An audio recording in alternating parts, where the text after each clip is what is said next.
बिस्मिल्लाहिर्रहमानिर्रहीम। अस्सलाम वालेकुम नाज़रीन, मैं हूं डॉक्टर ज़ाला इदनान और मैं आपके साथ अपने फेसबुक पे यूट्यूब चैनल डीजीए से मुखातब हूं। मैं अपने चैनल पर अपने तमाम नाज़रीन को खुशामदीद कहती हूं। नाज़रीन, आज मैं आपके साथ प्रेगनेंसी के आखिरी 4 माह चौथे ट्राइमेस्टर पर बात करूंगी कि इसमें एक हामला खतून को कितनी बार अपना चेकअप करवाना चाहिए। इससे पहले मैंने अपनी वीडियो अपलोड की है जिसमें मैंने पहले 5 माह में जो चेकअप फीमेल्स के होते हैं इनके बारे में बात की है। इस वीडियो का लिंक मैं डिस्क्रिप्शन में दे दूंगी ताकि आप पहले और दूसरे ट्राइमेस्टर के बारे में भी जान सके। आप चलते हैं अपने आज के टॉपिक की तरफ। आज का मेरा टॉपिक है थर्ड ट्राइमेस्टर यानी कि आखिरी 4 माह में हामला खतून को अपना कितनी बार चेकअप करवाना चाहिए। इस वीक्स के बाद डॉक्टर आपको 26 हफ्तों पर चेकअप की अपॉइंटमेंट देगी। इन हफ्तों में आपने अपना चेकअप जरूर करवाना है। इन वीक्स में आपको हिफाजती टीका भी लगाया जाता है। इस दौरान हामला खतून का सीबीसी किया जाता है। इसमें आपकी एचबी की मिकदार का पता चलता है। एक हामला खतून में कितनी मिकदार में खून होना चाहिए। एक नॉर्मल खतून में 5 लीटर ब्लड होता है, जबकि जिस खतून को प्रेगनेंसी होती है खतून के साथ साथ बच्चे को भी ब्लड की ज्यादा जरूरत होती है। इस तरह ब्लड 2 हिस्सों में डिवाइड हो जाता है, माँ और बच्चे में।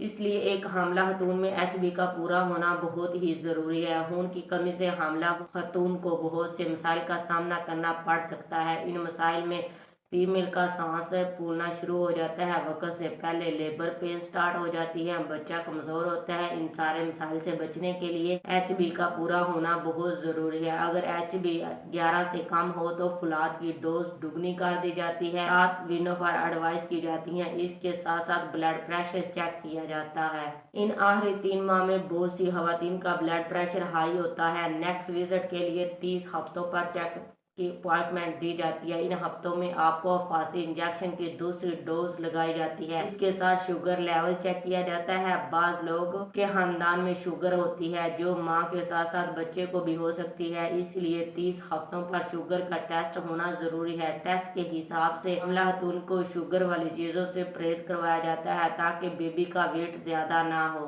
इन विजिट में अगर आपकी कंडीशन नॉर्मल है, आपको कोई मसला नहीं है, तो आपका नेक्स्ट विजिट 34 से 35 हफ्तों पर होगा। इन वीक्स में हाई ब्लड प्रेशर के मरीजों का स्कैन करवाया जाता है ताकि पता चल सके बच्चे में खून का बहाव ठीक हो रहा है या नहीं। इस स्कैन से ये भी पता चल जाता है कि बेबी की जो कार्ड है वो राउंड नेक तो नहीं। और इस विजिट पर खतून को डेक्सा कवर दिया जाता है। अगर बेबी की पैदाइश वक्त से पहले हो जाती है तो बेबी को सांस का मसला ना बने, बेबी के जो लंग्स होते हैं वो बेहतर तरीके से काम सर अंजाम दें।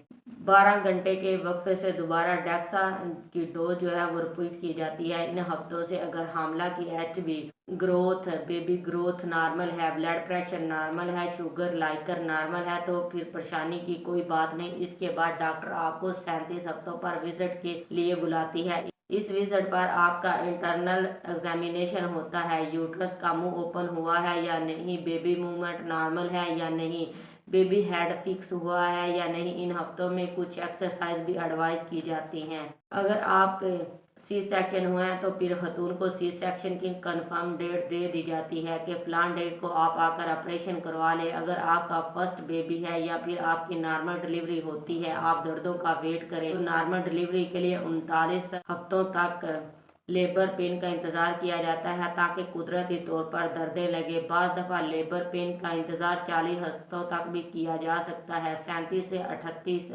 वीक्स में लेबर पेन की इंडक्शन नहीं देनी चाहिए क्योंकि ये सेव नहीं होती। आप लेबर पेन का इंतजार करें। इस दौरान अगर आपको किसी किस्म का कोई भी मसला बन जाता है, बेबी हार्ट बीट जो है वो कम हो जाती है या ज़्यादा हो जाती है, बेबी लाइकर कम हो जाता है या ज़्यादा शो पॉजिटिव हो यानी कि ब्लड आना शुरू हो जाए, पानी पड़ने लग जाए, ऐसी सूरत हाल में आप फौरन अपने डॉक्टर के पास जाएं। डॉक्टर आपको चेक करके बताएगी कि आपको लेबर की पेन हो रही है या फिर दूसरी नॉर्मल पेन है। अगर आपको लेबर पेन होगी तो वो आपको डिलीवरी के लिए एडमिट कर लेगी, अदरवाइज आपको मजीद वक्त देगी कि आप मजीद इंतज़ार करें। सो नाजरीन, ये थी मेरी 5 माह से लेकर 9 माह तक हमला खतून के चेकअप के बारे में इंफॉर्मेशन। उम्मीद करती हूँ आपको ये मेरी इंफॉर्मेशन पसंद आई होगी। अगर आपको मेरी ये इंफॉर्मेशन पसंद आई है तो मेरे फेसबुक पे, यूट्यूब चैनल डीजे को लाइक और सब्सक्राइब करें। मजीद अपने तमाम فرینڈس کے ساتھ شیئر کریں تاکہ سب اس سے فائدہ اٹھا سکیں۔ شکریہ۔